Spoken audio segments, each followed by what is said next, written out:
Hello, good evening students. Good morning, good morning students. जो भी students online आ चुके हैं प्लीज रिप्लाई करें, ऑडियो वीडियो कंफर्म करें। जल्दी जल्दी से सभी स्टूडेंट्स ज्वाइन करें और ऑडियो वीडियो कंफर्म करें। जो भी स्टूडेंट्स ज्वाइन कर रहे हैं सभी क्लियर लिखें। अगर मेरा वॉइस और वीडियो दोनों आपको क्लियर है तो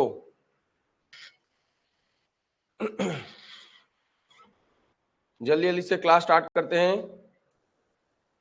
थैंक यू चितरंजन जी, पवन जी, सभी जो भी स्टूडेंट्स हमारे ज्वाइन कर रहे हैं जल्दी जल्दी से सभी क्लियर लिखें। हर्षल महाजन, बहुत बढ़िया।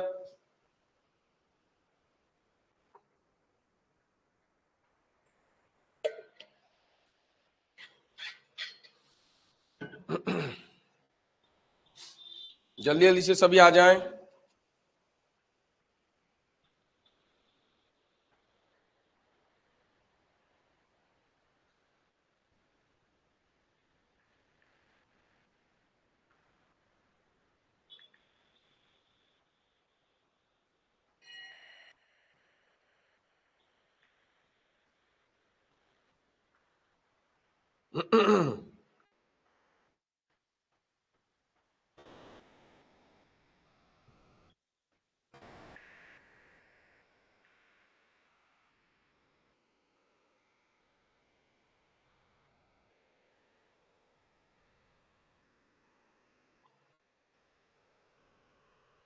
Okay,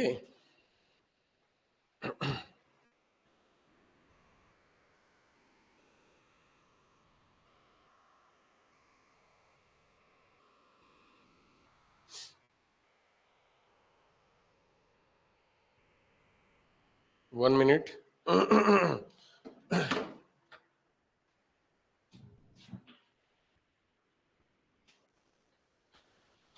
good morning, good morning, good morning students. जैसे कि आप सभी को पता है आज हम संडे के दिन क्लास रखे हैं, लगातार क्लास रखे हैं। अभी आपका मैकेनिकल क्लास हो रहा है, इसके बाद आपका जीके का क्लास होगा और जीके के क्लास में आपको अनुसार जो है इटारसी के जो क्वेश्चन पेपर आया हुआ है, अभी क्वेश्चन पेपर हाल फिलहाल में हुआ है, वो आपको जो क्वेश्चन सब आए हुए हैं और आइडियल की जो तैयारी हो रही है, मतलब आइडियल में जो तैयारी किया जा रहा है वो तैयारी किस लेवल पे किया जा रहा है, क्या वो जो तैयारी अनुसार आपको करा रहे हैं वो क्वेश्चंस उसी प्रकार जैसे पढ़ा रहे हैं उसी प्रकार क्वेश्चंस आ रहे हैं नहीं आ रहे हैं, ये सभी को आपको पूरा क्लैरिटी के साथ बताएंगे और आपको समझ में आएगा कि आपका जो जीके की तैयारी है वो किस लेवल पे चल रहा है। आपको मैं मैकेनिकल का बताया था कि इटारसी पेपर में हमारा जिस प्रकार की तैयारी चल रहा है लगभग एकदम एक्यूरेसी के साथ आपको इटारसी के जो मैकेनिकल क्वेश्चन पेपर था वो क्वेश्चन पेपर आपको उसी प्रकार देखने को मिला। अब जीके की बारी है, जीके को भी डिस्कस करेंगे और देखेंगे कि जो हम जैसे तैयारी कर रहे हैं क्या जीके में वैसे क्वेश्चंस आ रहे हैं कि नहीं आ रहे हैं। ओके, मैं देख पा रहा हूँ बहुत सारे स्टूडेंट्स सभी ज्वाइन कर चुके हैं और हम क्लास चालू करते हैं। आज संडे के दिन हम इस संडे को बहुत बढ़िया मनाएंगे क्योंकि अब समय है भाई एग्जाम का। एग्जाम बहुत जल्द होने वाला है, मतलब मुश्किल से मुश्किल 70 डेज के अंदर हो सकता है। तो जो भी एलडीसी स्टूडेंट्स हमारे ज्वाइन किए हैं वो फोकसिंग के साथ इस क्वेश्चन का सबसे पहले आंसर देते जाएं। एक एक करके मैं आपको डिस्प्ले कराते जाऊंगा और आप आंसर देते जाइए। तो सबसे पहला question number 1, what are the measuring instruments by which measurements of both metric and British units can be taken? इनमें से वो कौन सा गेज है जिसके द्वारा हम मैट्रिक और ब्रिटिश दोनों प्रकार की मापन ले सकते हैं। ठीक है, मैट्रिक एंड ब्रिटिश में हम मेजरमेंट्स ले सकते हैं। क्वेश्चन नंबर 1 दे के आंसर दें, क्वेश्चन नंबर 1 दे के आंसर दें जल्दी जल्दी से। देखिए क्वेश्चन नंबर 1 और जल्दी से आप आंसर दीजिए, उसके बाद मैं आंसर बताऊंगा। तो पहला क्वेश्चन का जो आंसर है वो होगा आंसर डी। क्यों यहाँ पे क्यों डी होगा इसका मतलब मैं आपको बताता हूं। देखिए बोला है कि इनमें से कौन सा वो प्रिसिशन मेजरिंग इंस्ट्रूमेंट कौन सा है जिसमें, ठीक है एक मिनट, जिसके द्वारा हम क्या मैट्रिक में भी और ब्रिटिश में भी हम मापन ले सकते हैं या मेजरमेंट कर सकते हैं। तो इसके लिए हमें क्या आवश्यकता पड़ता है, देखिए इसके लिए हमें क्या आवश्यकता पड़ता है, आवश्यकता पड़ता है एक इसके लिए हमें आवश्यकता पड़ता है बोथ यूनिट्स, मतलब जो आपका प्रिसिशन ठीक है, जो आपका प्रिसिशन मेजरिंग इंस्ट्रूमेंट डिवाइस है या मेजरिंग इंस्ट्रूमेंट है, उसमें एमएम में भी मेजरिंग लाइंस होनी चाहिए और इंच में भी मेजरिंग लाइंस होनी चाहिए। एमएम में भी होनी चाहिए और इंच में भी होनी चाहिए। अगर एमएम लाइन और इंच लाइन दोनों होती है तो उसके द्वारा हम एमएम की भी रीडिंग और इंच की भी रीडिंग ले सकते हैं। आपको यहाँ पे थोड़ा सा जल्दी जल्दी मैं बता रहा हूँ, हाइट गेज में एमएम की यूनिट्स भी होती है, मतलब मेजरिंग लाइंस भी होती है, और इंच की मेजरिंग लाइंस भी होती है। तो ये दोनों हो सकता है। वर्नियर कैलिपर में भी होता है, उसमें भी हम मेजरिंग कर सकते हैं इंच में और एमएम में। स्टील रूल के द्वारा भी लिया जा सकता है। तो आंसर होगा ऑल। आपको इसकी एक्यूरेसी के बारे में थोड़ा लिख लीजिए। हाइट गेज की एक्यूरेसी होती है 0.02 mm।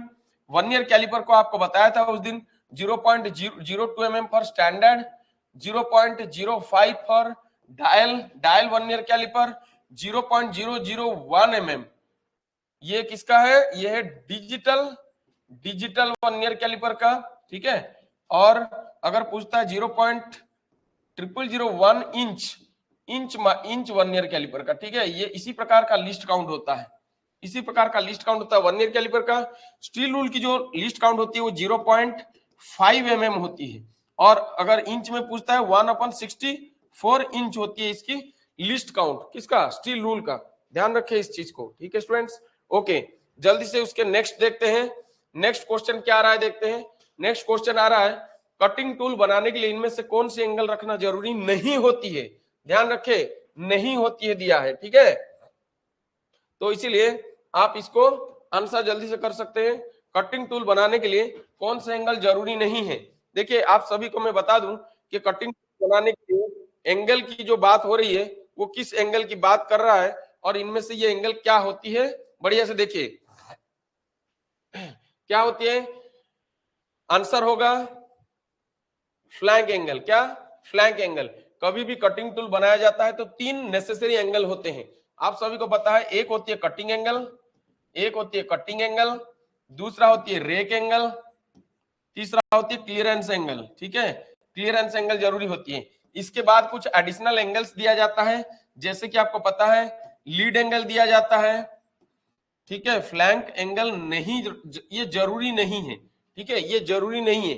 बट इस प्रकार की फ्लैंक एंगल को हम दे भी सकते हैं, लेकिन ये जरूरी नहीं होता है। ये लीड एंगल भी जरूरी नहीं है, लेकिन लीड एंगल अक्सर हमारे साइड कटिंग टूल जितने भी होते हैं उनमें सब लीड एंगल बहुत जरूरी होता है। दैट्स व्हाई फ्लैंक एंगल होगा आंसर। ठीक, देखिए इसमें आपको थोड़ा सा और बता दूं कि जो हमारा अप्रोच एंगल होता है इसको हम लेद मशीन की सिंगल पॉइंट कटिंग टूल के, आपको पता था कि लेद मशीन की सिंगल पॉइंट कटिंग टूल में 7 पैरामीटर्स होती है। ये इटारसी में भी इसके ऊपर एक क्वेश्चन आया था कि लेद मशीन की सिंगल पॉइंट कटिंग टूल में कितने पैरामीटर्स होते हैं, 7 पैरामीटर होते हैं। 7 पैरामीटर आपको बताया था कैसे कैसे होते हैं, आपको बताया था कि ये होती है कैसे। पहला पैरामीटर जो होता है वो साइड रेक एंगल होती है, दूसरा पैरामीटर जो होता है वो फर्स्ट होता है फ्रंट रेक एंगल, दूसरा होता है साइड रेक एंगल, ठीक है, तीसरा होता है एंड या एंड रिलीफ एंगल, ठीक है, और चौथा होता है साइड रिलीफ एंगल, ठीक है, पांचवा होता है फ्रंट कटिंग एज, ठीक है, फ्रंट कटिंग एंगल, सिक्स्थ होता है साइड कटिंग एंगल, और सेवेंथ जो पैरामीटर होती है वो होती है नोज रेडियस, ठीक है, नोज रेडियस। ये आपको बताया था 7 पैरामीटर्स के बारे में जब मैं आपको इटारसी का पेपर डिस्कस करा रहा था उस समय बताया था। तो जो 7 पैरामीटर हैं, ये 7 पैरामीटर में आपको अप्रोच एंगल किसको कहते हैं, लिख लीजिए। अप्रोच एंगल हम किसको कहते हैं, ये हो गया अप्रोच एंगल, ठीक है। साइड, एक minute sorry side cutting angle, ये हो गया अप्रोच एंगल, ठीक है, ये हो गया अप्रोच एंगल। और फ्रंट कटिंग इसको हम ट्रायल एंगल बोलते हैं। क्या बोलते हैं, ट्रायल एंगल बोलते हैं। तो ये दोनों तो कटिंग एंगल है, तो ये बहुत नेसेसरी होता है। लीड एंगल हमारे साइड कटिंग टूल में नेसेसरी होता है, तो ये नेसेसरी नहीं है। तो ये नोट्स आप कर लीजिए, ये सभी बहुत इंपॉर्टेंट होता है। हो सकता है आपको आगे की एग्जाम जो आपका होने वाला है उसमें रिफ्लेक्ट हो। Okay next, okay, what type of fit does it represent in which the maximum diameter of the shaft and smaller than the minimum diameter of the hole? देखिए, फिट को दर्शाती है जिससे शाफ्ट की अधिकतम होल और न्यूनतम व्यास। मतलब वो कौन सी फिट होती है जब हमारे मैक्सिमम शाफ्ट और मिनिमम होल लिया जाता है, तो इनमें से कौन सा फिट प्राप्त होती है, वही क्वेश्चन पूछा है। इसके बारे में थोड़ा सा बता दूं, that is clearance fit, sorry देखिए दैट इज इंटरफेरेंस फिट। क्या होगा, जब शाफ्ट बड़ा होता है और छोटा होल होता है, अगर शाफ्ट की साइज सबसे बड़ा होती है और शाफ्ट की साइज सबसे एक मिनट क्वेश्चन को और थोड़ा सा एक बार फिट को, जब जिसमें शाफ्ट की अधिकतम व्यास होल की न्यूनतम व्यास से भी छोटा होता है। ओके, तो क्वेश्चन कुछ इस प्रकार दिया है, अधिकतम व्यास किसका, होल की अधिकतम व्यास, होल की मतलब जिसे शाफ्ट की अधिकतम व्यास मतलब मैक्सिमम शाफ्ट और न्यूनतम, जिसे शाफ्ट की अधिकतम व्यास होल की न्यूनतम व्यास, मिनिमम होल, ठीक है, व्यास से भी छोटा होता है। कौन सा, जो हमारा शाफ्ट है ना, ये शाफ्ट है, ये शाफ्ट की जो व्यास है ये इससे, ठीक है, इससे भी ये छोटा होता है। मतलब ये स्मॉल साइज होगा और ये होगा लार्ज साइज, ठीक है, लार्ज साइज। तो क्या होगा आंसर, देखिए यहाँ पे जब हम छोटे से बड़े को माइनस करेंगे तो माइनस आएगा, जो हमारा अलाउंस होती है वो निगेटिव आएगा। और निगेटिव अलाउंस कौन सा फिट होती है, निगेटिव अलाउंस कौन सा फिट होती है, देखिए ये स्मॉल साइज हो गया, जब बड़े से छोटे को माइनस करेंगे तो क्या आएगा, अब देखिए बढ़िया से, हमेशा माइनस आएगा, और माइनस क्या होती है, क्लियरेंस फिट होती है। तो आंसर होगा क्लियरेंस फिट। इसके बारे में थोड़ा सा आपको अच्छे से बता दूं क्योंकि बहुत इंपॉर्टेंट क्वेश्चन है ये। देखिए जब कभी भी लिमिट फिट के ऊपर आपको क्वेश्चन देता है, साधारणतः फिट को जब बताता है तो देखिए हमेशा हमारा ये जो ट्रांजिशन फिट होती है ये कभी प्लस कभी माइनस होता है, जो क्लियरेंस फिट होती है ये ऑलवेज प्लस होता है, ध्यान रखें, ठीक है। अच्छा तो सॉरी ये प्लस में आएगा ना, ओके, अच्छा ये हमेशा प्लस आता है, जो इंटरफेरेंस फिट होती है ये हमेशा माइनस आता है। तो इसका मतलब क्या होता है, देखिए जब हम कभी भी माइनस मतलब अलाउंस निकालते हैं तो हमेशा मैक्सिमम से मिनिमम को माइनस करते हैं, मैक्सिमम से मिनिमम को मतलब बड़े से छोटे को माइनस करते हैं, जो इनमें से बड़ा साइज है उससे छोटे को माइनस करेंगे, ध्यान रहे, जो इससे बड़ा साइज है उससे छोटे को माइनस करेंगे। तो अगर हमारा रिजल्ट अगर प्लस में आता है तो इंटरफेरेंस फिट होगा, अगर माइनस में आता है तो क्लियरेंस फिट होगा, इस चीज को ध्यान रखिएगा, ठीक है। तो उसी हिसाब से अगर मैं बोलता हूं कि शाफ्ट की सबसे बड़ा साइज जो होती है वो होल की सबसे छोटा साइज से भी छोटा है, तो मतलब क्या हुआ, यहाँ पे होल बड़ा हुआ और शाफ्ट छोटा हुआ, तो इसलिए जहां पे शाफ्ट छोटा होता है और होल बड़ा होता है वो क्लियरेंस फिट होता है। ओके नेक्स्ट क्वेश्चन देखते हैं। नेक्स्ट क्वेश्चन क्या है, under which formula is the depth of cut given at the time of drilling के समय डेप्थ ऑफ कट कितना रखा जाता है, फॉर्मूला किस प्रकार निकाला जाता है, जल्दी बताएं, कौन बता सकता है, please send link join, okay link send कर देता हूं, कोई बात नहीं, लिंक सेंड कर देता हूं।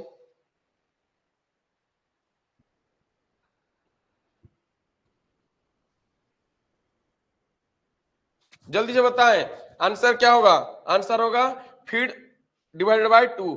तो फीड डिवाइडेड बाय 2 मतलब क्या हुआ कि आपका जितना फीड दिया जाता है, ध्यान रखें, जितना फीड दिया जाता है वो फीड, सपोज आपका 1 mm फीड दे रहे हो, ठीक है, तो डेप्थ ऑफ कट अगर फीड 1 mm दे रहे हो तो डेप्थ ऑफ कट कितना रखा जाएगा, फीड का हमेशा आधा रखा जाता है। फीड का आधा मतलब अगर 1 mm डेप्थ ऑफ कट है तो फीड जो होती है वो कितना होगा, 0.5 mm होती है डेप्थ ऑफ कट, ध्यान रखें, फीड की आधा होती है, ठीक है, फीड की आधा होती है डेप्थ ऑफ कट। क्या हो रहा है यार, 1 मिनट। ठीक, अच्छा, फीड किसको बोलते हैं और स्पीड किसको बोलते हैं। अच्छा, और उसके बाद ड्रिलिंग की टाइमिंग कैसे मैनेज किया जाता है। ड्रिलिंग टाइम का जो आपका फॉर्मूला होता है वो क्या होती है। देखिए, ड्रिलिंग टाइम का फॉर्मूला लिख लीजिए कि ड्रिलिंग करते समय हम ड्रिलिंग टाइम को कैसे निकालते हैं। फॉर्मूला क्या है, टी इक्वल टू, लिख लीजिए, एल प्लस बी अपन एफ इंटू एन। ठीक है, अच्छा, ध्यान रखें। देखिए, एल यहां पे क्या है, एल होती है लेंथ ऑफ ड्रिल। ठीक है, बी क्या होती है, बी होती है cone height, cone height of drill. F क्या होती है, एफ होती है फीड। ठीक है, फीड, रिक्वायर्ड फीड मतलब कितना फीड दे रहे हो। और एन क्या होती है, एन होती है आरपीएम। ठीक है, तो दिस इज, ये होती है क्या हमारा, मेरा नेट तो नहीं आ रहा है, नहीं तो मैं लिंक भेज देता, पता नहीं क्यों हो, क्या हो गया, नेट तो नहीं आ रहा है। ठीक है, मैं अनुज सर को बोल देता हूँ, भेज देंगे। ओके, तो ये हो गया आपका ड्रिलिंग टाइम का फॉर्मूला। और इसके बाद आपको फीड और स्पीड का फॉर्मूला थोड़ा मतलब, हाँ अनुज सर बोलिए। हेलो, क्यों, मेरा 10:30 से 11:30 बजे खत्म होगा, आपका 11:30 बजे है ना।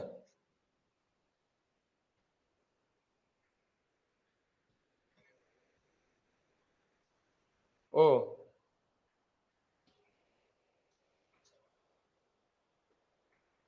अच्छा, कितने बजे रखा जाए फिर। अच्छा, 2:30 से रहेगा। चलिए, ग्रुप में लिख दीजिए, और एक स्टूडेंट हमारे ग्रुप में ना लिंक मांग रहा है, मेरा मैकेनिकल का लिंक थोड़ा भेज दीजिए उसमें। ठीक, हाँ हाँ हाँ हाँ हाँ, ठीक है, देखिए, ठीक है। अच्छा, फीड का डेफिनेशन क्या होती है। अनुज सर का जो क्लास है वो 2:30 बजे से शेड्यूल हो गया है, ध्यान रखें। 2:30 बजे से 4 बजे तक अनुज सर का रहेगा, 2:30 बजे से 4 बजे तक अनुज सर का रहेगा। फिर 4 बजे से क्लास चालू होगा, 5 बजे तक ओपीए रहेगा। आज पहला डेमो क्लास रहेगा ऑफिस प्रोसीजर और एडमिनिस्ट्रेशन का। ऑफिस प्रोसीजर और एडमिनिस्ट्रेशन का आज पहला डेमो क्लास रहेगा, तो ज्वाइन करने के लिए बिल्कुल मत भूलिएगा। और 2:30 बजे से 4 बजे तक अनुसर का जीके क्लास को रीशेड्यूल कर दिया गया है। उनके नीचे जो रहते हैं हमारे यहाँ पे बीएफजे क्वार्टर में, वहां पे चोरी हो गया है, तो ताला वाला कोई तोड़ के कुछ ले गया है शायद, इसीलिए पुलिस वुलिस आए हैं, तो वहीं पे थोड़ा सा वो वहां पे अभी उपस्थित हैं, तो इसलिए ये हो गया डेप्थ ऑफ कट का फॉर्मूला। ओके, फीड देखिए, फीड क्या होती है, तो स्टूडेंट्स लिख लीजिए, फीड जो होती है ड्रिलिंग मशीन में फीड को एफ से दर्शाया जाता है। और फीड क्या होती है, 1 मिनट में, ध्यान रखिए, 1 मिनट में जितना एक कटिंग टूल, ठीक है, जितना पेनिट्रेट करता है, पेनिट्रेट करता है, ठीक है, उसी को ही फीड कहा जाता है। 1 मिनट, 1 मिनट में नहीं, एक चक्कर में, ठीक है। A cutting tool penetrate into the material in complete revolution, that is called feed। और अगर 1 मिनट में जितना जितना दूरी चलता है, जितना डिस्टेंस ट्रैवल करता है, डिस्टेंस ट्रैवल करता है, उसको हम क्या बोलते हैं, स्पीड बोलते हैं। ट्रैवल करता है एक कटिंग टूल, उसको हम क्या बोलते हैं, स्पीड बोलते हैं, स्पीड ऑफ ड्रिल। ठीक है, तो स्पीड फीड को हम इस प्रकार, ये स्पीड को हम भी से दर्शाते हैं, भी अक्षर से, भी equal to pi D upon, pi D N upon 1000 होता है। इस चीज को ध्यान रखिएगा। अगर यहाँ पे हमारा फॉर्मूला कभी भी पूछता है तो आप इसको अटेंड कर सकते हैं। चलिए नेक्स्ट क्वेश्चन देखते हैं। आप सभी ये सभी को नोट्स बना लीजिएगा, कभी भी कोई भी एग्जाम में क्वेश्चन दे सकता है। चलिए नेक्स्ट क्वेश्चन देखते हैं। नेक्स्ट क्वेश्चन यहाँ पे देखिए, क्वेश्चन दिया है, how is the cutting speed of A 5/6 inch drill, ठीक है, रिप्रेजेंटेड बाय द यूनिट। हम ड्रिल 5/6 इंच ड्रिल को कटिंग स्पीड को किस प्रकार रिप्रेजेंट कर सकते हैं। कटिंग स्पीड को हम किस प्रकार रिप्रेजेंट कर सकते हैं, कौन बताएगा, जल्दी जल्दी से बताएं, जल्दी जल्दी से बताएं। देखिए यहाँ पे आप लिखे हो तौसीफ अंसारी जी लिखे हैं डेप्थ को समझा दीजिए। देखिए डेप्थ को मैं समझाऊंगा ना, चलिए डेप्थ ऑफ कट समझा देता हूँ। डेप्थ ऑफ कट क्या होती है मैं समझा देता हूँ। डेप्थ ऑफ कट मतलब आप सीधा सीधा इतना खाली समझ लीजिए, जब आप चिपिंग करते हैं या कोई भी मशीनिंग करते हैं तो जो चिप्स निकलती है ना, चिप्स, ये चिप्स की मोटाई, चिप्स थिकनेस जो होती है वही डेप्थ ऑफ कट समझ लीजिए, ठीक है। और डेप्थ ऑफ कट हमेशा फीड के आधार रहती है, फीड अपन 2 रहता है ये। अब ये क्वेश्चन को देखिए, जब हम 5/6 इंच ड्रिल को रिप्रेजेंट करेंगे, उसकी कटिंग स्पीड को कैसे रिप्रेजेंट करेंगे, तो आंसर होगा फीट प्रति मिनट, ठीक है। अगर यहीं पे एमएम होता, ये इंच के बदले एमएम होता तो मीटर प्रति मिनट होता है। ध्यान रखिए कटिंग स्पीड को, ठीक है, कटिंग स्पीड को अगर मिनट में सॉरी एमएम में दर्शाया गया है, क्या किसमें, मिलीमीटर में दर्शाया गया है, तो कटिंग स्पीड को भी अक्षर से दर्शाया जाता है। और इसको अगर एमएम से दर्शाया गया है तो आंसर कैसे होगा, इसकी यूनिट क्या होगा, इसकी यूनिट क्या होगा, ये होगा मीटर प्रति मिनट होगा, ठीक है। अगर कटिंग स्पीड को, यही भी को या एमएम के बदले यहाँ पे इंच में दर्शाया गया है तो उसका यूनिट क्या होगा, उसका यूनिट होगा फीट प्रति मिनट, क्योंकि कटिंग स्पीड जो होती है ना 1 मिनट में चली गई दूरी होती है, चली गई ट्रैवल की गई डिस्टेंस होती है, दूरी होती है, तो इसीलिए आंसर होगा क्या, फीट प्रति मिनट। अगर ये एमएम हो जाता तो आंसर बी होता। चलिए नेक्स्ट क्वेश्चन देखते हैं 6 नंबर। What is the method of making the surroundings of a hole smooth and squaring. Itarsi में इसका सेकंड पैटर्न क्वेश्चन आया था। कौन बता देगा इस क्वेश्चन का आंसर, कौन बताएगा इस क्वेश्चन का आंसर। क्वेश्चन नंबर लिख के आंसर दीजिए प्लीज, क्वेश्चन नंबर लिख के आंसर दें।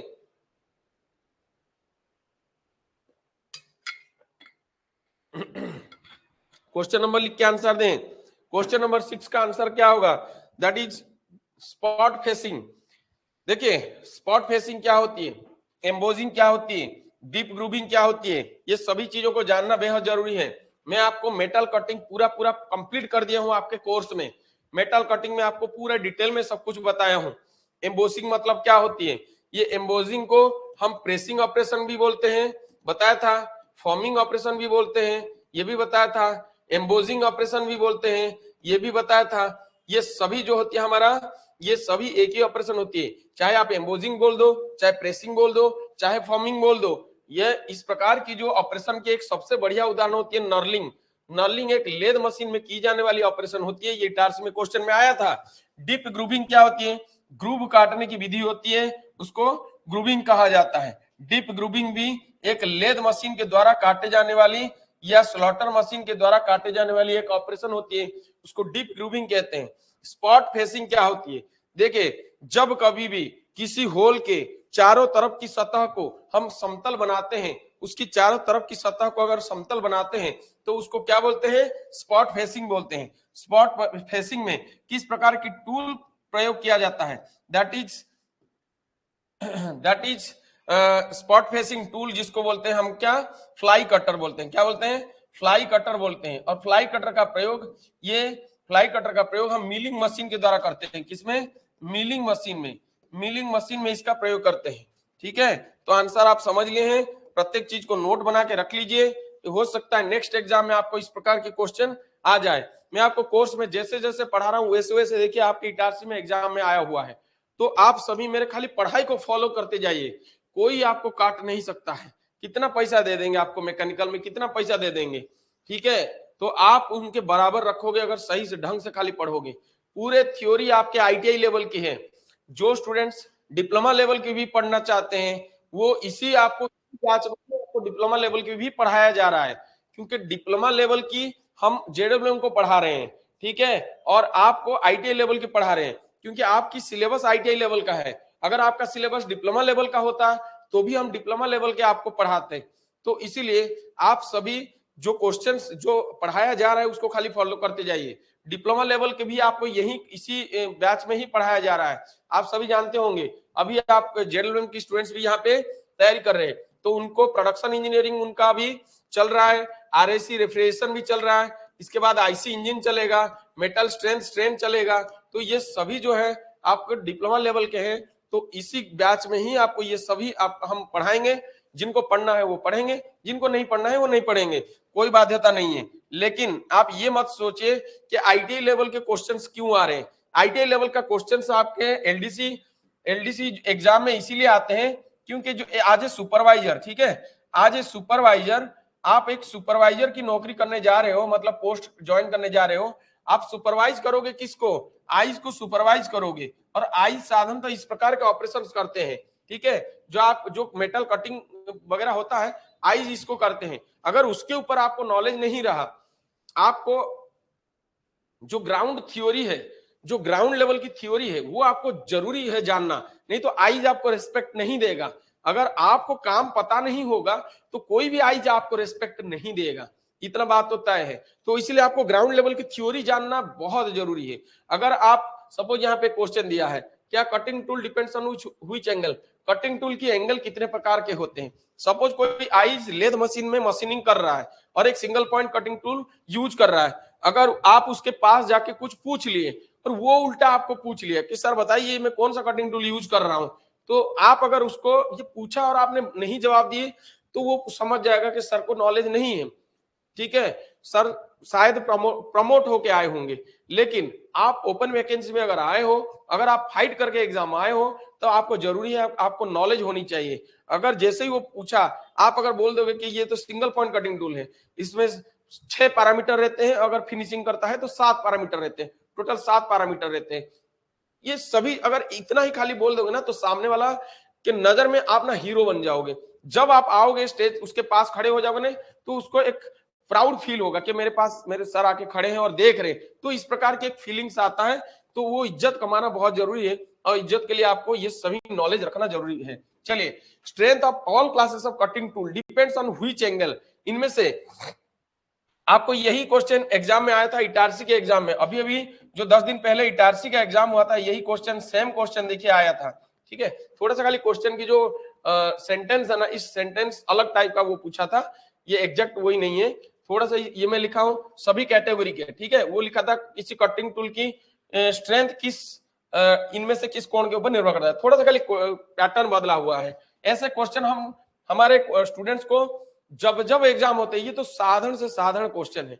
तो आपको मैं ये पढ़ाते समय बताया था कि इसका आंसर क्या होगा, इसका आंसर क्या होगा, इसका आंसर होगा रेक एंगल। देखिए, किसी भी कटिंग टूल की स्ट्रेंथ कैसे रेक एंगल के ऊपर डिपेंड करता है। तो सभी स्टूडेंट्स ध्यान रखें, रेक एंगल, जो कटिंग टूल की रेक एंगल जो होती है ना, ये रेक एंगल को हम फ्लूट एंगल भी बोलते हैं, फ्लूट एंगल भी बोलते हैं, और इसी फ्लूट एंगल को हम हेलिक्स एंगल भी बोलते हैं। क्या बोलते हैं?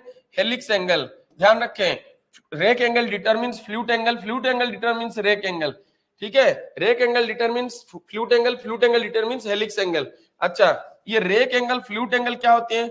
जब आप ड्रिल देखे होगे तो जो ड्रिल में ये जो फ्लूट एंगल होती है, ये आपको पता है कि ये फ्लूट मतलब होता है नाली, जहां से चिप्स फॉर्मेशन होता है, चिप्स निकल के जाता है। मैं आपको बताया था कि फ्लूट के माध्यम से ही चिप्स निकलती है। फ्लूट को कैसे?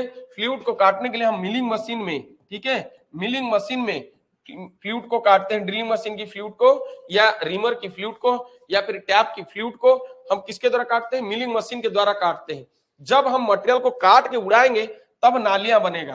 तो जितने अधिक फ्लूट की एंगल देंगे, ध्यान रखें, जितना फ्लूट निकाल देंगे, जितना मटेरियल निकाल देंगे, ये फ्लूट तो बन जाएगा, लेकिन मटेरियल की स्ट्रेंथ घट जाता है। कटिंग टूल इसीलिए ज्यादा जल्दी से टूटता है। तो इसीलिए कहा जाता है जो मल्टीफ्लूटेड, ठीक है, मल्टीफ्लूटेड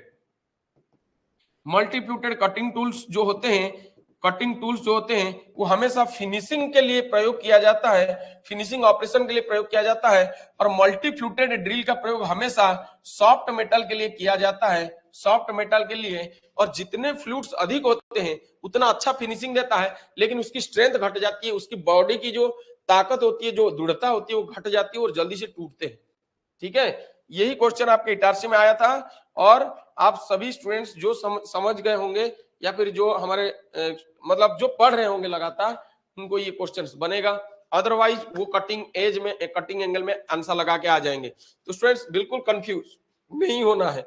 यहाँ पे निगेटिव मार्किंग की बात है, एक क्वेश्चन एक क्वेश्चन, ठीक है, यहाँ पे 2 मार्क की है, एक क्वेश्चन 2 मार्क की है। अगर आपका गलती से एक क्वेश्चन रॉन्ग हो गया तो ध्यान रखें 0.5 मार्क आपका ऐसे ही माइनस हो गया, 0.5 मार्क आपका ऐसे ही माइनस हो गया। मतलब एक क्वेश्चन गलत हो गया उसके लिए 2 मार्क, जो उसके बदले सपोज आपका 2 नंबर सही हुआ है तो वो अब आपको 1.5 मार्क हो गया वो क्वेश्चन। अगर 2 नंबर आपका सही हुआ है तो 2 मार्क के बदले वो आपको मिलेगा 1.5 मार्क, क्योंकि यहीं से 5.5 यहीं से कट जाएगा सही में से। तो ध्यान रखें एक क्वेश्चन गलत करते हो तो 2.5 मार्क्स आपका कट जाएगा, ये चीज को ध्यान रखें। तो इसलिए जितना कम करोगे गलतियां, जितना कम करोगे गलतियां उतना ही बेहतर होगा आपका रिजल्ट। एक्यूरेसी मेंटेन करना बहुत जरूरी है। एक्यूरेसी मेंटेन नॉलेज से होता है, अगर आप सही से पढ़ोगे थियोरेटिकल नॉलेज से बढ़ता है। नेक्स्ट क्वेश्चन देखते हैं। नेक्स्ट क्वेश्चन देखिए 9 number question, distinguish the wrong statement from the following. इनमें से रॉन्ग क्या है, जल्दी से बताएं, इनमें से रॉन्ग क्या है, गलत कौन सा है, कौन बता देगा इनमें से गलत कौन सा है, इनमें से गलत कौन सा है, कौन बताएगा। देखिए क्वेश्चन दिया है कि गलत कथन को यहां से अलग कर दीजिए। तो पहला कथन देखिए, ड्रिल की रेक एंगल 10 से 20 डिग्री रखी जाती है। Question number option B, drill की लिप क्लियरेंस एंगल 8 से 20 डिग्री रखी जाती है। अच्छी फिनिशिंग के लिए मशीन रीमर का प्रयोग की जाती है। मशीन रीमर की लीड एंगल कम रखी जाती है। देखिए मैं आपको बताया था मशीन रीमर की लीड एंगल और हैंड रीमर की लीड एंगल, अभी मैं आपको क्लास में पढ़ाया हूं कि हैंड रीमर की लीड एंगल हमेशा ज्यादा होता है। मैं अभी पढ़ाया था आपको, हैंड रीमर की लीड एंगल हमेशा ज्यादा रखा जाता है, मशीन रीमर की कम रखा जाता है। तो ये तो सही कथन है। अच्छी फिनिशिंग के लिए मशीन रीमर का प्रयोग किया जाता है। देखिए हैंड रीमर और मशीन रीमर में अंतर इतना है कि हैंड रीमर जो होती है कम फिनिशिंग देता है, मशीन रीमर अच्छी फिनिशिंग देता है। हैंड रीमर में हम स्पीड फीड दोनों कम करते हैं, बट मशीन रीमर जब प्रयोग करते हैं तो स्पीड फीड दोनों अधिक देते हैं। बिल्कुल सही कथन है। अब नेक्स्ट आता है हमारा क्या, ड्रिल की जो लीड एंगल होती है, ध्यान रखें ड्रिल की लिप क्लियरेंस एंगल जो होती है वो 8 से 20 डिग्री रखी जाती है बोला है। तो ये सही है या गलत है? देखिए स्टूडेंट्स, सही है या गलत है ये आपको मैं पहले भी बताया हूं कि ड्रिल की जो लिप क्लियरेंस एंगल होती है वो 8 से 20 डिग्री ही रखी जाती है। और कॉमन कॉमन ये हमेशा एग्जाम में आता है, common lip clearance angle of A lip clearance angle of a drill, common lip clearance angle कितना होगा 12 से 15 डिग्री। ठीक है, ये कॉमन मेटल के लिए मतलब माइल्ड स्टील के लिए है। जितना ज्यादा ध्यान रखिए, जितना ज्यादा हार्ड होगा लिप क्लियरेंस एंगल उतना कम होगा, जितना सॉफ्ट मेटल होगा लिप क्लियरेंस एंगल उतना बढ़ेगा। ओके, ये चीज को ध्यान रखें।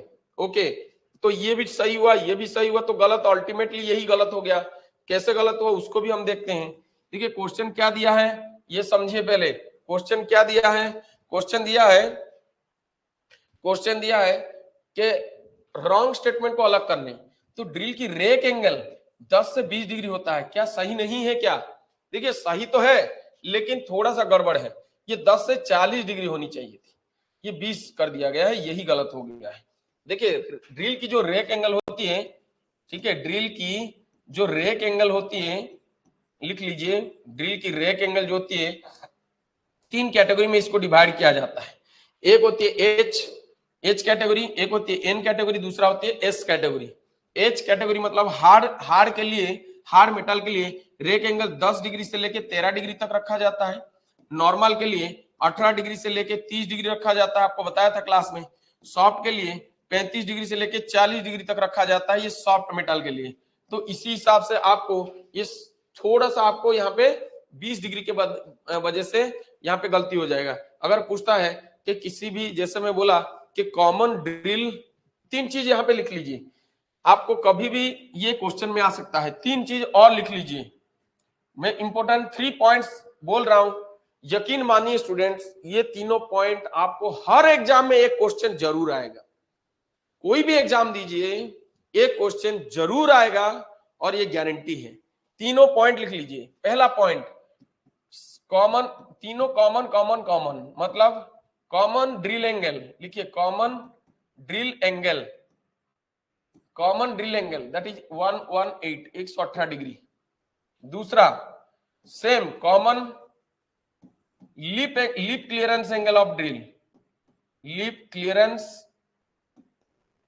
Angle of drill that is, मैं बोला 12 से 15 डिग्री, अभी बोला। फिर तीसरा पॉइंट लिख लीजिए कॉमन, ठीक है, common helix angle, helix angle या rake angle of a drill. तो ये कितना होगा 27.5 डिग्री। ये तीनों चीज को आप लिख लीजिए, वो हर कोई एग्जाम में इनमें से तीनों में से कोई एक जरूर आता है, तो आप तीनों लिख लीजिए। ओके, चलिए नेक्स्ट क्वेश्चन चलते हैं और नेक्स्ट क्वेश्चन में देखते हैं हमारा क्या आ रहा है, कौन सा पैटर्न की क्वेश्चन आ रहा है। चलिए ओके, इसको मिटा देता हूं, आप जल्दी जल्दी से इस क्वेश्चन को देखते जाना। चलिए क्वेश्चन आ रहा है, when the inner diameter of a gear is increased by cutting it by, ठीक है, by the lathe machine, then what is the type of operation called? Lathe machine के द्वारा जब एक गियर की अंदरूनी व्यास को बढ़ाया जाता है तो उस प्रकार के ऑपरेशन को इनमें से क्या कहा जाता है? देखिए counter boring, eccentric turning, reaming और बोरिंग। तो क्या होगा जल्दी से बताएं, 1 सेकंड के अंदर जल्दी जल्दी से बताएं ताकि मैं इसका आंसर अच्छे से डिस्क्राइब करके आपको बता सकूं। जल्दी से बताएं, कौन बताएगा सबसे पहला और सबसे सटीक आंसर? सबसे पहले तौसीफ अंसारी जी 10 नंबर डी दिए हैं, उसके बाद हमारे शर्मा जी डी दिए हैं, वीरेंद्र जी 9 नंबर को डी दिए थे। ओके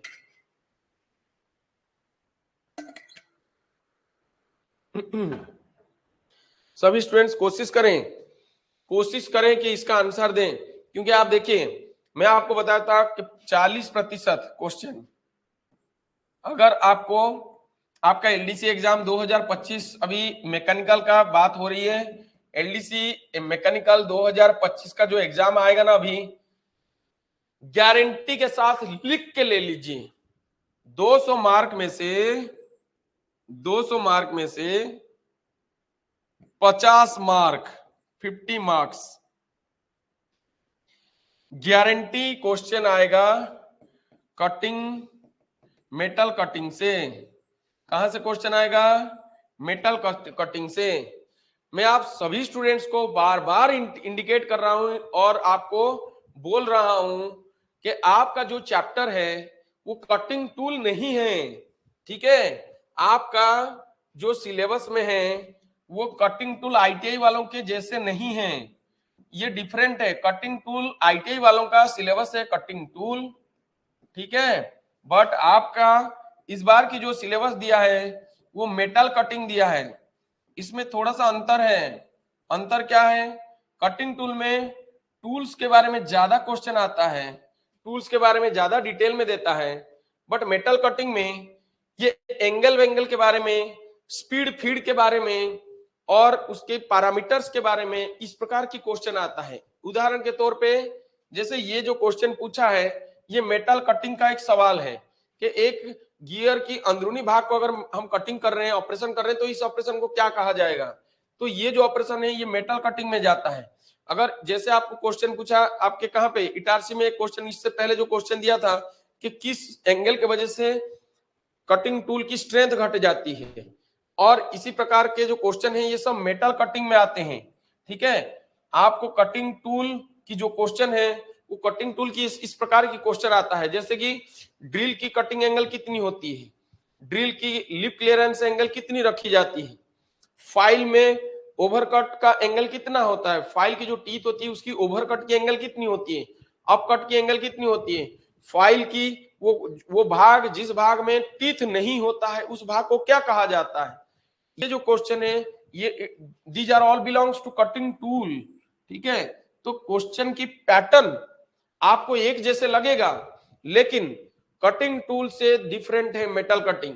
मैं आपको जो क्लास में पढ़ाया हूं, पूरे जो मेटल कटिंग जो हम पढ़े पूरा इसको ध्यान में रख के पढ़ाया हूं, मेटल कटिंग को ध्यान में रख के पढ़ाया हूं। जो स्टूडेंट्स उसको फॉलो किए होंगे ये जो 50 मार्क आपको बोल रहा हूं, 200 मार्क में से 50 मार्क ये आपसे कोई नहीं छीन सकता है, ये आपका तय हो गया मान लीजिए। उसी प्रकार लिमिट फीट पढ़ाया, मतलब क्या नहीं पढ़ाया, जो यहाँ पे लगभग लगभग कोर्स कंप्लीट होने के तादाद पे आ रहा है। कल से हम चालू करेंगे सबसे बेहतरीन, जो कि आपका, जैसे कि मैं बताया कि मेटल कटिंग जो है ना, 50 मार्क के सवाल आते हैं, 50 मार्क्स आता है आपके एलडीसी एग्जाम में, 200 में से 50 मार्क ये हो गया कटिंग टूल से आएंगे, कटिंग टूल से मतलब मेटल कटिंग से, ठीक है, मेटल कटिंग से आएगा, ठीक है, आपका मेटल कटिंग है, मेटल कटिंग से आएगा।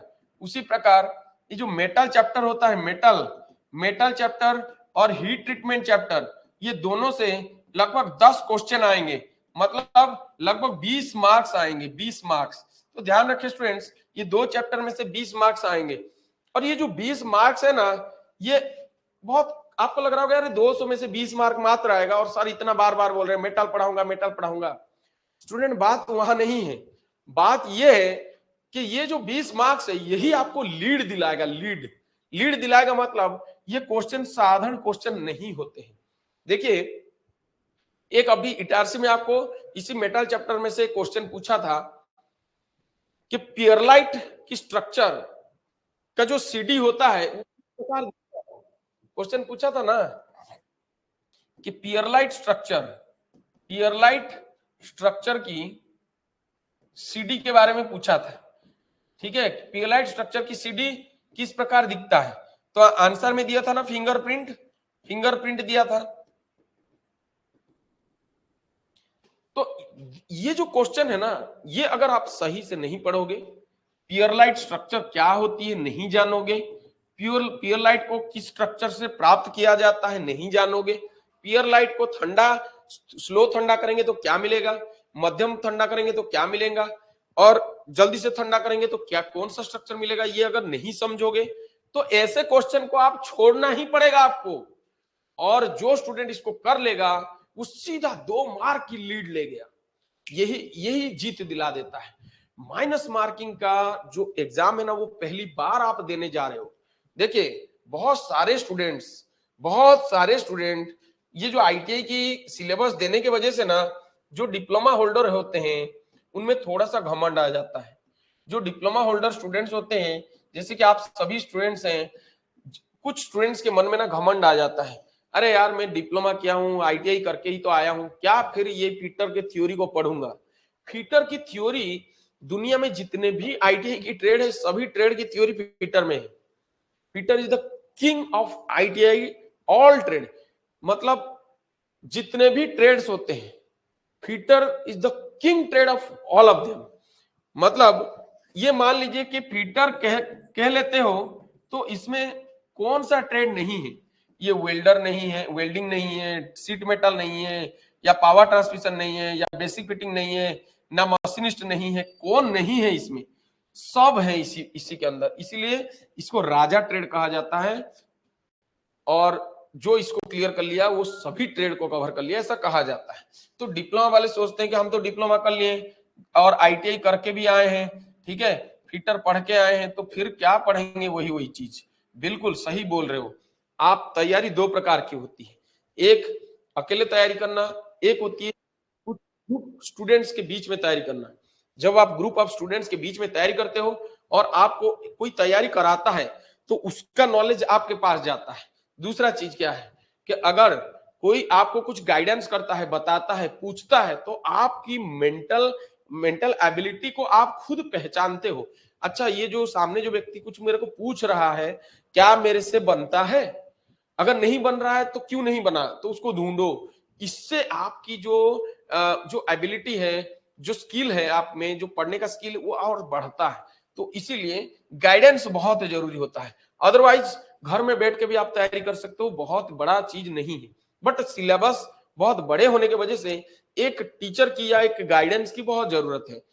This is the difference between आपका सेल्फ प्रिपरेशन और ग्रुप प्रिपरेशन और कोचिंग प्रिपरेशन। ओके, चलिए इसका आंसर क्या हुआ, बोरिंग। तो स्टूडेंट्स देखिए बोरिंग क्या है, मैं आपको बता रहा हूं कि गियर जो होती है ना, ये गियर कुछ इस प्रकार दिखती है।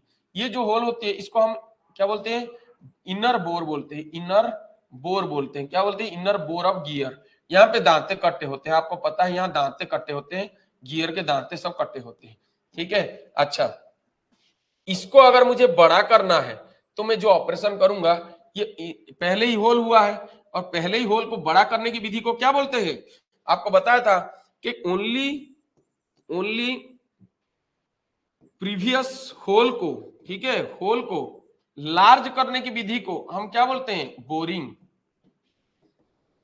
अगर यही चीज प्रीवियस होल को फिनिशिंग के साथ लार्ज करना अगर पूछा जाए, finishing with enlarging, finishing with enlarging अगर पूछे, दैट इज रीमिंग, रीमिंग। तो आपका क्वेश्चन के अनुसार आपको आंसर देना पड़ेगा। तो आपको यहाँ पे केवल अंदरूनी जो होल है उसको बड़ा करने की बात कहा है, तो आंसर क्या होगा, बोरिंग होगा, रीमिंग नहीं होगा। ध्यान रखिए इस चीज को। अब आप बोलोगे सर काउंटर बोरिंग के बारे में क्या है और एसेंट्रिक टर्निंग क्या है, चलिए इसको भी थोड़ा सा बता देता हूं, कोई बात नहीं, जल्दी जल्दी से बता देता हूं। देखिए एसेंट्रिक कंसेंट्रिक के बीच में दो अंतर होती है। एसेंट्रिक, एसेंट्रिक मतलब होता है डिफरेंट डाया, डिफरेंट, ये सब लिख लीजिए, different dia but one centre, but one common center, that is called eccentric job. Sorry, wait, that is called concentric job. क्या, that is concentric, ठीक है, that is concentric, concentric job। eccentric क्या है, different dia, dia अलग अलग और केंद्र भी अलग अलग होगा, different dia with multi centre, different dia भी अलग अलग होगा और केंद्र भी अलग अलग होगा, दैट इज एसेंट्रिक, ठीक है। काउंटर बोरिंग क्या होती है, काउंटर बोरिंग हमेशा किया जाता है काउंटर बोरिंग टूल के द्वारा, काउंटर बोरिंग टूल के द्वारा। और ये काउंटर बोरिंग टूल के द्वारा जब किया जाता है, इसके किया जाता है ओनली सॉकेट हेड को। ध्यान रखना, जो आलेन स्क्रू होती है ना, आलेन की जिस स्क्रू में फंसा के करते हैं, तो आलेन की जो स्क्रू होती है उस स्क्रू में एक सॉकेट हेड होता है, वो सॉकेट हेड को ही बिठाने के लिए ये किया जाता है। तो सॉकेट हेड को स्थान देने के लिए इस ऑपरेशन को किया जाता है, ठीक है। ध्यान रखिए ये सभी चीजों को, बहुत इंपॉर्टेंट है। नेक्स्ट क्वेश्चन आ रहा है, what is the method of making convex and concave and irregular surface by lathe machine. Lathe machine के द्वारा उत्तल अवतल सतह बनाने की विधि को क्या कहा जाता है, तो स्टूडेंट्स आंसर होगा क्या, फॉर्मिंग। ध्यान रखें, किसी भी प्रकार की सतह बनाने की, काटने की नहीं, बनाने की विधि को हम फॉर्मिंग ऑपरेशन कहते हैं, ठीक है। फॉर्मिंग, प्रेसिंग, एम्बोजिंग, इस प्रकार के नाम से जाना जाता है। चलिए नेक्स्ट क्वेश्चन 12 नंबर, what is the chisel edge of a drill angle. आपको मैं बताया था, देखिए what is the chisel edge angle of a drill angle. देखिए क्वेश्चन कैसा पूछ लिया, इसी को बोलते हैं metal cutting operation. Metal cutting में इस प्रकार के क्वेश्चन आते हैं, देखिए कैसे, chisel edge angle of a drill. देखिए chisel edge angle of a drill मतलब कितना हुआ, 118 डिग्री। ये 118 डिग्री को हम एक्यूट बोलते हैं या ऑब्ट्यूज बोलते हैं या राइट एंगल बोलते हैं। ध्यान रखें, इसको हम बोलते हैं ऑब्ट्यूज एंगल। ऑब्ट्यूज एंगल और एक्यूट एंगल में क्या होती है, एक्यूट एंगल 0 से 90 डिग्री तक की एंगल को हम बोलते हैं एक्यूट एंगल, 90 से 180 डिग्री की एंगल को हम बोलते हैं ऑब्ट्यूज एंगल। राइट एंगल बोलते हैं ओनली 90 डिग्री एंगल को, 90 वो क्या बोलते हैं, राइट एंगल। तो आंसर होगा बी। चलिए नेक्स्ट क्वेश्चन देखते हैं 13 नंबर, दिया है the size of the sine bar is specific dash it is done. देखिए एक साइन बार की साइज को स्पेसिफिकेशन, ठीक है, ये स्पेसिफिक हो गया है, एक्चुअल में स्पेसिफाइड बाय इट्स, ऐसा होगा क्वेश्चन, ठीक है। The size of the sine bar is specified by it's dash. Sine bar की साइज को कहां से स्पेसिफाई किया जाता है, देखिए हमेशा याद रखिएगा लंबाई से, क्या होगा, लंबाई से। तो लिख लीजिए साइन बार के बारे में थोड़ा सा कुछ जानकारियां लिख लीजिए, जो भी स्टूडेंट्स यहाँ पे उपलब्ध हैं सभी लिख लीजिए। साइन बार जो होती है ये एक लिख लीजिए। साइन बार जो होती है स्टेबलाइज्ड क्रोमियम, ये अक्सर आता है एग्जाम में। स्टेबलाइज्ड क्रोमियम स्टील से बना हुआ एक गेज होता है, स्टील से बनी एक गेज होती है,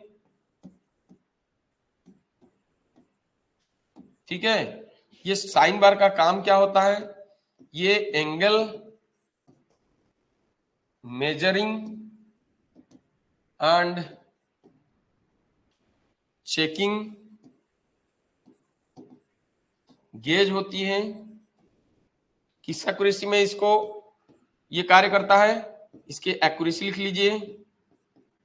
इसकी एक्यूरेसी होती है कितना, इसकी एक्यूरेसी होती है 1 मिनट, 1 मिनट इसकी एक्यूरेसी होती है, ठीक है।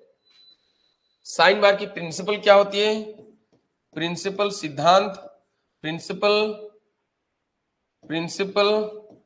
तो प्रिंसिपल क्या होगा, प्रिंसिपल होगा ट्रिगोनोमेट्रिक फॉर्मूला, ट्रिगोनोमेट्रिक फॉर्मूला के ऊपर आधारित होता है। जैसे कि जानते हो थीटा इक्वल टू लंब बाय कर्ण होता है, तो इसीलिए ट्रिगोनोमेट्रिक फॉर्मूला के आधार पे इसको हम इसकी सिद्धांत को प्राप्त करते हैं, ठीक है। अच्छा चलिए, ये हो गया साइन बार की डिटेल।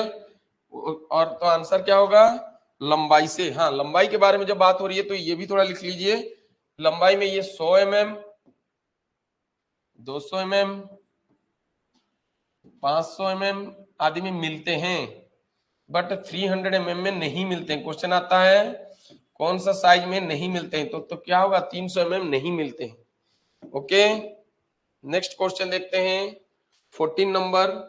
ये स्लिप गेज से सवाल आ गया, तो which grade slip gauge set is used to check the work section in the workshop, मतलब इनमें से कौन सा वर्कशॉप ग्रेड की स्लिप गेज होती है। आपको स्लिप गेज के ग्रेड के बारे में अक्सर क्वेश्चन आता है। स्लिप गेज जो होती है ना, इसकी जो ग्रेड होती है, ठीक है, लिख लीजिए। स्लिप गेज जो होती है एक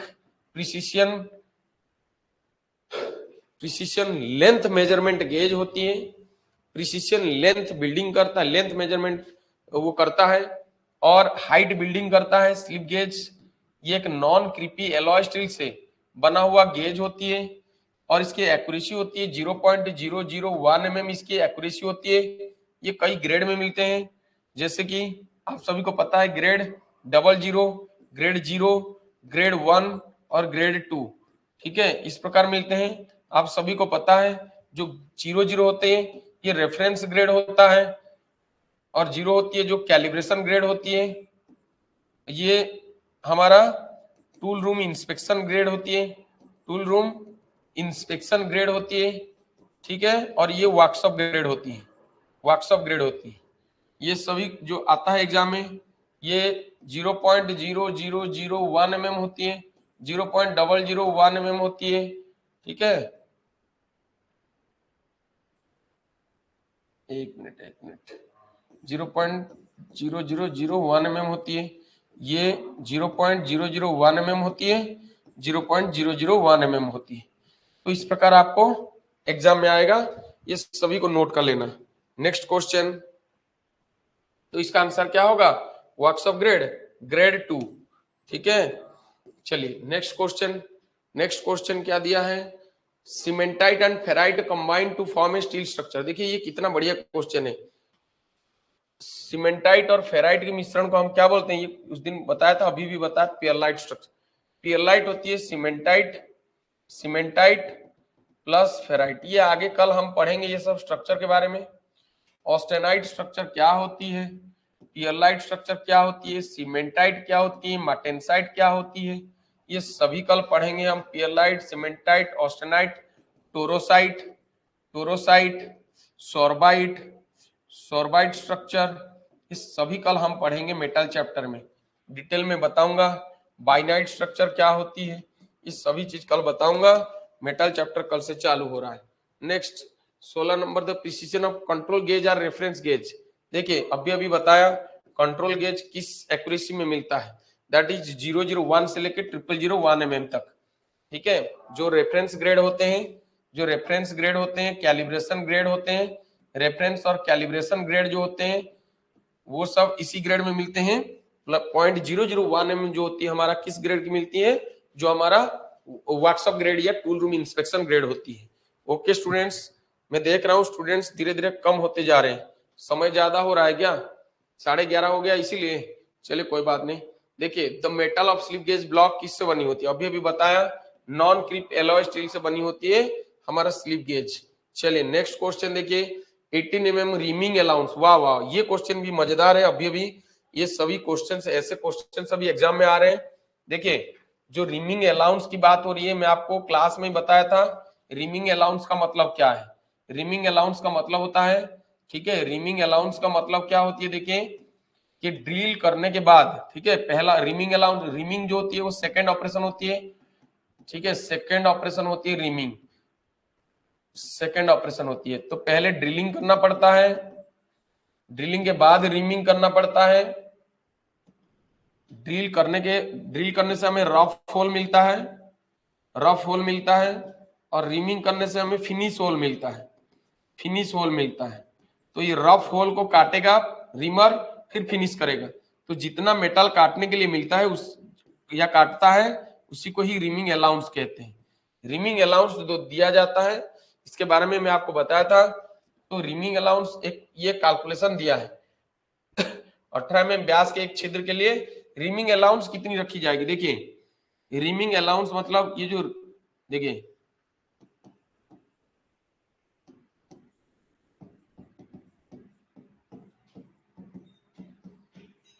ये होती है फॉर्मूला, ठीक है, drill size for proper reamer reaming whole.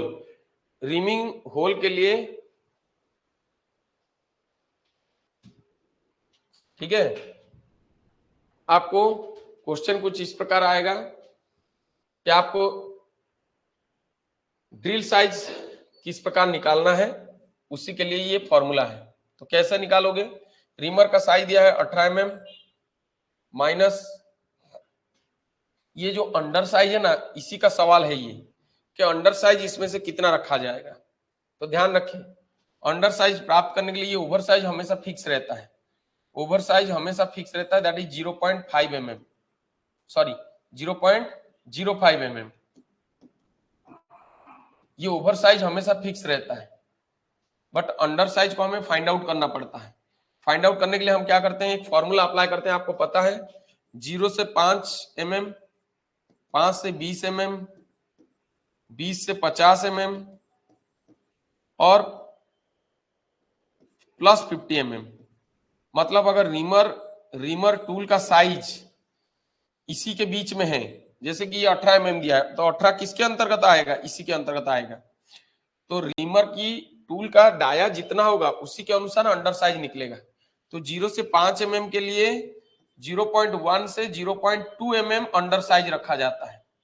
5 से 20 के लिए 0.2 mm से 0.3 mm रखा जाता है। 20 से 50 के लिए 0.3 से लेके 0.5 mm रखा जाता है अंडर साइज।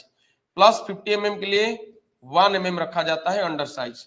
तो आपको क्वेश्चन में क्या दिया है? 18 mm, 18 mm इसी के बीच में आ रहा है, तो आपका आंसर क्या होगा? 0.2 mm। देखिए 5 से 20 के अंदर, सॉरी क्या होगा? 5 से, ये होगा आंसर ये, ठीक है, 0.3 mm। कैसे?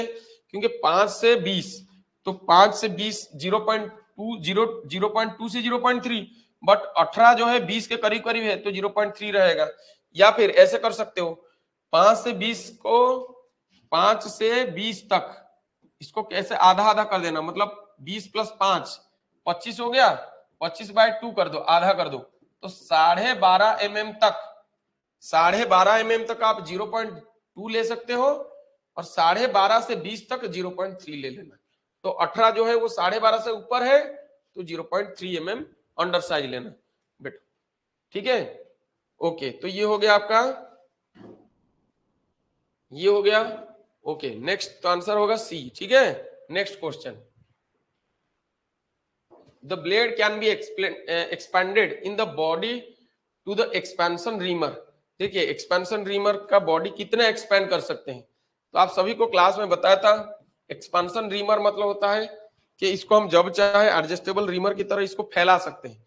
तो आंसर क्या होगा, 0.05 mm तक इसको हम क्या कर सकते हैं, एडजस्ट कर सकते हैं। जब चाहे उसको खोल के बड़ा और छोटा कर सकते हैं, एक्सपैंड कर सकते हैं। उसी प्रकार नेक्स्ट क्वेश्चन, अगर क्वेश्चन दिया इसी के साथ एक क्वेश्चन पूछता है सेल रीमर का साइज क्या है। सेल रीमर, जो स्टूडेंट्स पढ़े हैं वो जल्दी से इसका क्वेश्चन का आंसर दें। सेल रीमर का साइज कितना होता है? Shell reamer available in dash size, कौन बताएगा, कौन स्टूडेंट बता देगा सेल रीमर किस साइज में अवेलेबल होता है? कौन स्टूडेंट बता देगा? मैं देख रहा हूं कोई स्टूडेंट है जो सेल रीमर का साइज बता सकता है? एक क्वेश्चन ये अक्सर आता है एग्जाम में।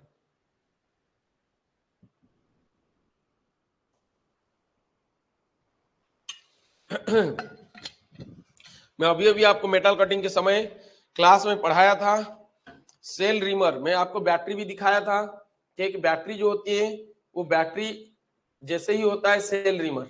जब कभी भी हम सेल रीमर को, ठीक है, सेल रीमर की बात करते हैं तो ये साइज 200 mm में मिलता है।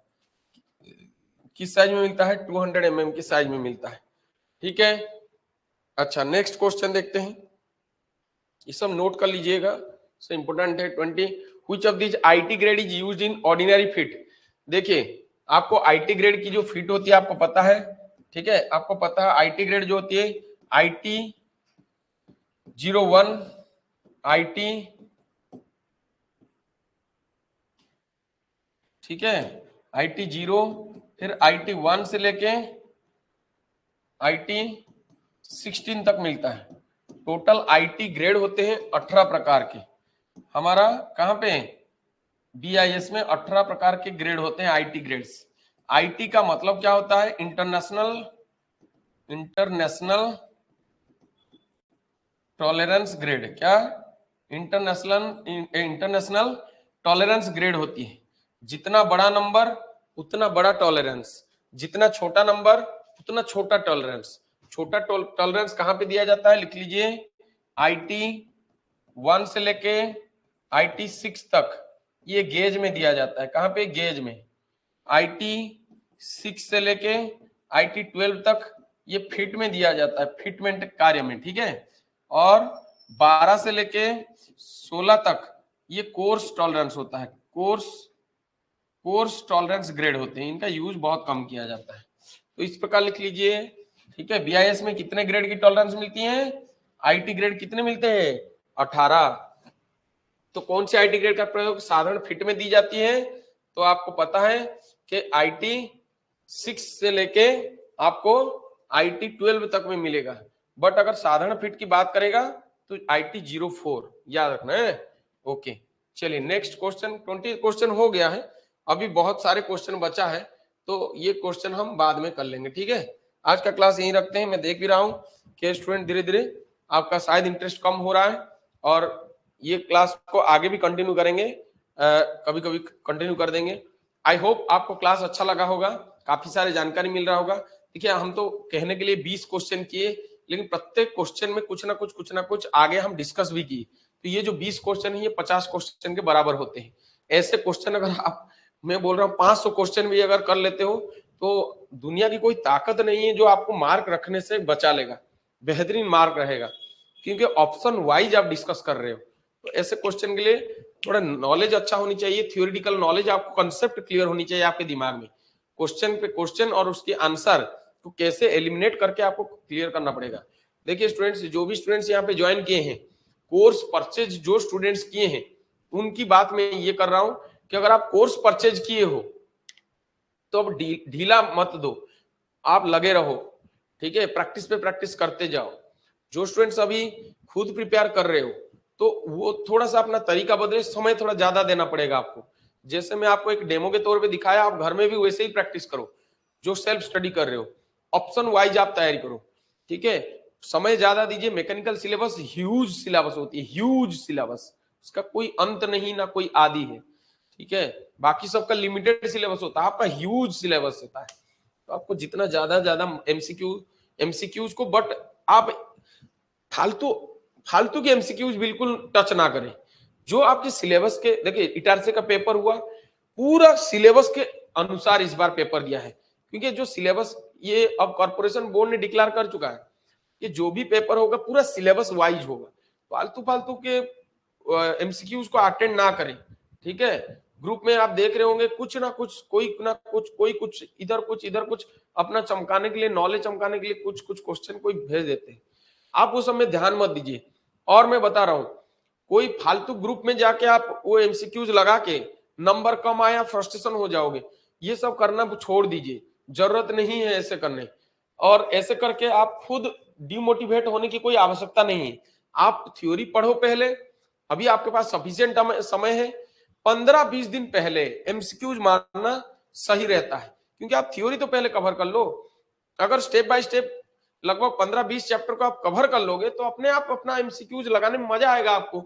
आपका मन एमसीक्यूज ढूंढेगा, तो ऐसे में नहीं तो मजा नहीं आएगा और आप डिमोटिवेट हो जाओगे। आपको लगेगा अरे मैं तो शायद बेकार हो जा रहा है मेरा, और घबराहट आ जाएगा। ठीक है स्टूडेंट्स, मिलते हैं नेक्स्ट क्लास में। Thanks to all, bye bye. 2:30 बजे से 4 बजे तक आपका जीके रहेगा, मजेदार जीके क्लास होगा। सबके लिए जीके जरूरी होती है। अनुसार आपको पूरा स्टेप बाय स्टेप बताएंगे। जितने भी फैक्ट्री एक्ट से सवाल आए हैं, हमारा तैयारी और जो क्वेश्चन आए हैं उसके बीच में कोई रिलेशन हो रहा है क्या, हमारा पढ़ाया हुआ क्वेश्चन आ रहे हैं कि नहीं आ रहे हैं, वो सब डिटेल में बताएंगे। ओके, तो 2:30 बजे से क्लास को ना भूलिएगा। फ्री क्लास है, जो भी स्टूडेंट चाहे उसको ज्वाइन कर सकते हैं, लेकिन आइडियल टेक्निकल क्लासेस की एप्लीकेशन को डाउनलोड कर लीजिए। और जो कोर्स में वो पढ़ाया जाएगा वो है GK and general engineering mechanical. 800 रुपए का कोर्स है वो 800 रुपए वाले बैच में जाइए, परचेज मत करना, खाली उसमें जाइए और वो आपको फ्री दिखाएगा। जो परचेज किए हैं उनके लिए तो हमेशा फ्री है, जो परचेज नहीं किए आज के लिए उनके लिए फ्री है। ओके स्टूडेंट्स, मिलते हैं नेक्स्ट क्लास में। जय हिंद।